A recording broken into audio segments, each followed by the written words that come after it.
golden smiling sun on high, Leo crowned at zenith rides the tranquil path of life's intent, and sits the rainbow's back with pride. The green man's face in leafy frame, as summertime expands her lay, appears to smile at nature's game, with flowers of gold and youth at play. They risk the flame as children do, yet fear not for the heat of sun, secure in faith and simple, true, for God's their Father and their Son. The pillar stands with real aplomb, its rampant strength endures all pain, as we are born from nature's womb, to live, to die, and live again. The Rite of Leo. After the sun has entered the sign of Leo, choose a day which is truly hot and proceed to your circle. Give yourself plenty of time. There must be no sense of haste in this rite. Walk with a steady and determined tread, and with feelings of confidence and optimism. With bare feet, enter and circumambulate the ring clockwise, thinking of the previous signs you have passed through. Make as many circuits as you deem necessary, then stand in the center, facing south.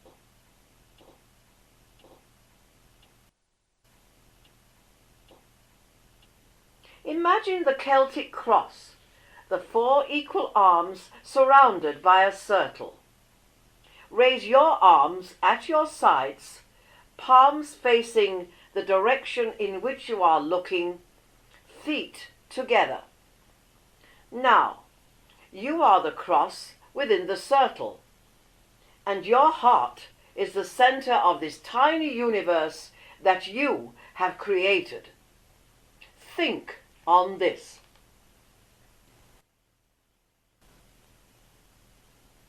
Now look inwards and see your heart pumping the lifeblood endlessly through all the veins and arteries of your body, even to the tips of your fingers and toes. This inner world is so strange when you attempt to visualize it. Usually it is never thought about by the soul it carries through life. It is taken for granted largely, and only if prompted will the mind answer the body's most urgent messages. I need food. I need sleep. I need to evacuate waste material, etc., etc. Pain is the warning the body gives you when something is wrong with it. When this occurs, some kind of painkiller is pushed into the body to keep it quiet and block the pain. The signal is virtually ignored, yet still persists, even though the drug has temporarily disconnected the brain from the nervous system. How dare we ignore these warnings from a structure that serves us so well? It would be wise to try and understand the messages when they occur, and especially if they continue. From this time forward, make up your mind to give due consideration to the body you inhabit. Of course, human bodies, in the main, are capable of enduring any amount of ill usage, and it is well for us that this is the case. But in terms of general health, you will find that your concern will not go unrewarded, and you may even begin to feel extra vitality coursing through your limbs with any amount of energy at your disposal when you start to take care of yourself. When ready, say, I dedicate my soul to the service of light. I bless and purify this vehicle of life created by love. From a vial of perfumed oil, anoint your forehead, feet, palms, and breasts. Say, blood is light and light is life. May the spark of divine fire within grow in brightness and strength. Renew the cross position and contemplate yourself as a living entity.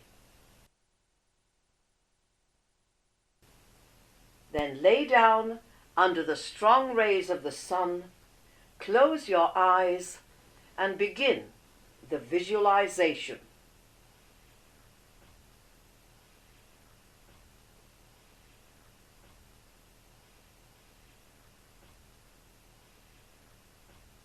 The heat is intense and becoming stronger with every passing second. Your whole body is bathed in perspiration, and you can see vivid flashes and shapes behind your closed eyes. You can bear the heat no longer and sit up, wiping the moisture from your forehead with a bare arm. A hand placed carelessly on the sun-baked sand is withdrawn with a surprised yelp of pain. Yes, it is that hot. You are lying under a small group of palm trees in the desert, which stretches away from you, shimmering into the distance. A small pool lies under the trees from which you thankfully drink.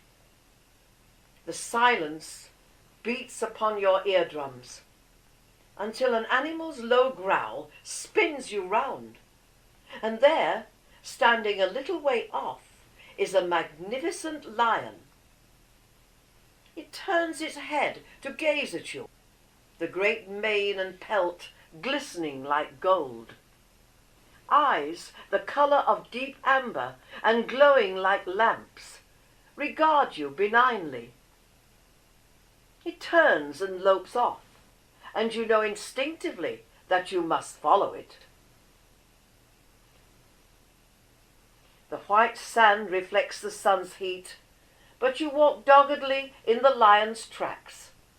It disappears over a sand dune, and when you have gained the top of it, there, but a few feet away, rises a golden pyramid. Its apex is surmounted by a cone of sapphire, and it shimmers in a faint mist of rainbow colours. It is magnificent. As you approach, a robed and hooded figure can be seen standing in front of it. This is your guide. The lion flops down in the shadow of the edifice, and you follow the guide through a narrow entrance and into utter blackness. You are given a robe of dark blue velvet.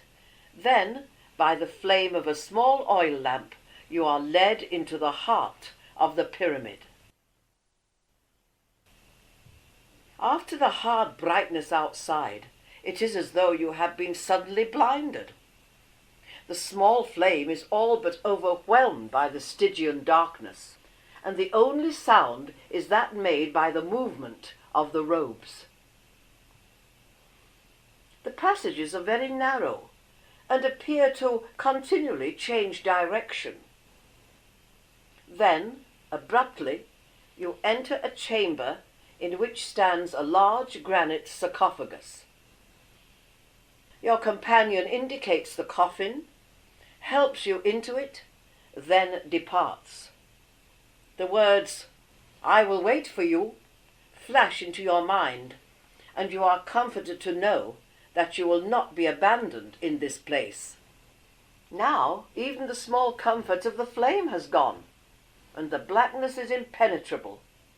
It makes not the slightest difference whether your eyes are open or closed. The air is quite fresh in the pyramid, and the temperature is comfortable, being neither hot nor cold.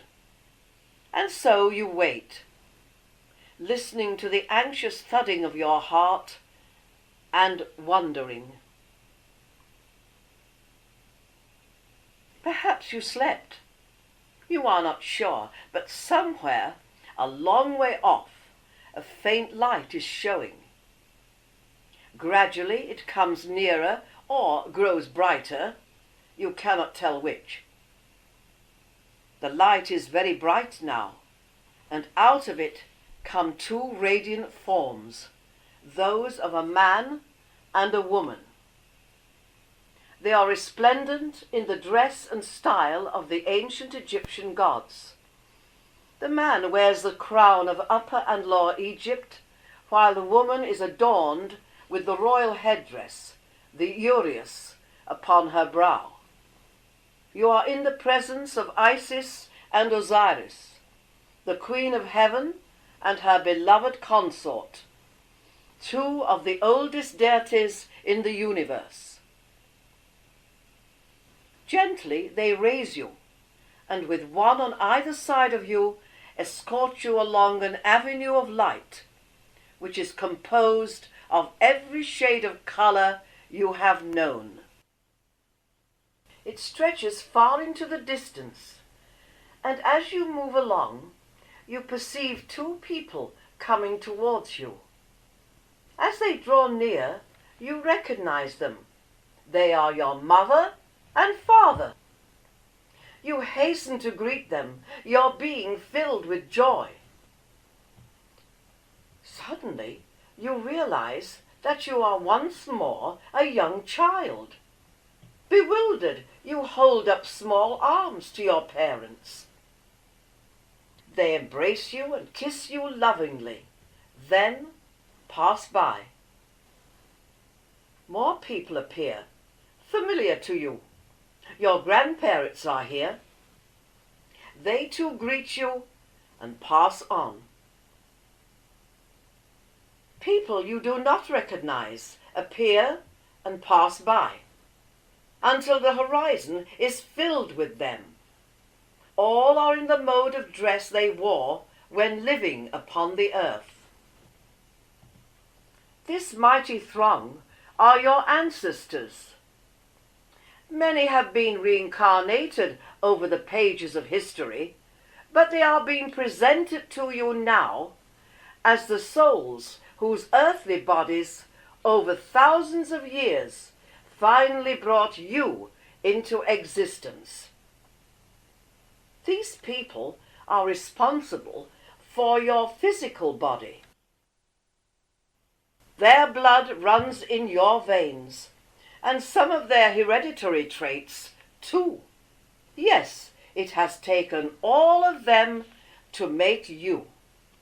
And amidst them all, forms of Isis and Osiris appear as wraiths, mingling and blending with them, so that every man and woman seems to issue and emanate through them. Eventually the vision fades, and the god and goddess take your hands, and the words come. We are your primal parents, the great forces of polarity through which life is manifested.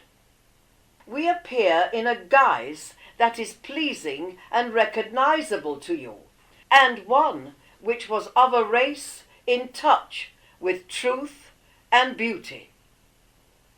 Therefore, know that as you once were, you yet shall be, even to eternity.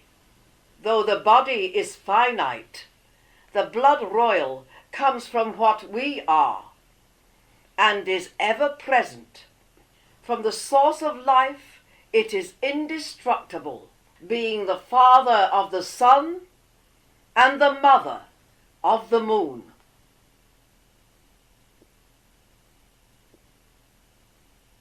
Together, the three of you walk back along the avenue of light until you are floating above the sarcophagus, which glows faintly in the darkness of the pyramid. The god and goddess lower you very gently into it, one on either side, and watch over you, their hands spread out in a benediction. Then Isis and Osiris are drawn back into the light, which slowly dissolves into nothingness. Your guide comes quickly and makes some rapid passes over you. It is time to leave.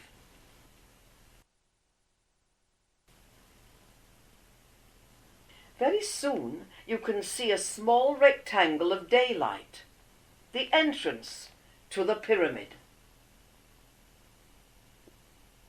Your robe is taken from you, and with hands pressed against your eyes, you emerge once more into the glaring brightness of the desert. The lion comes to you, and without any fear, you place a hand on the thick mane and allow the animal to guide you back to the oasis.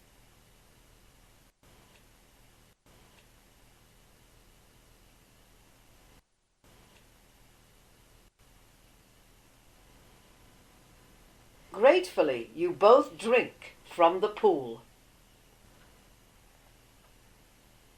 Then, with the king of the beasts settling at your feet, you lean back against a palm tree and close your eyes.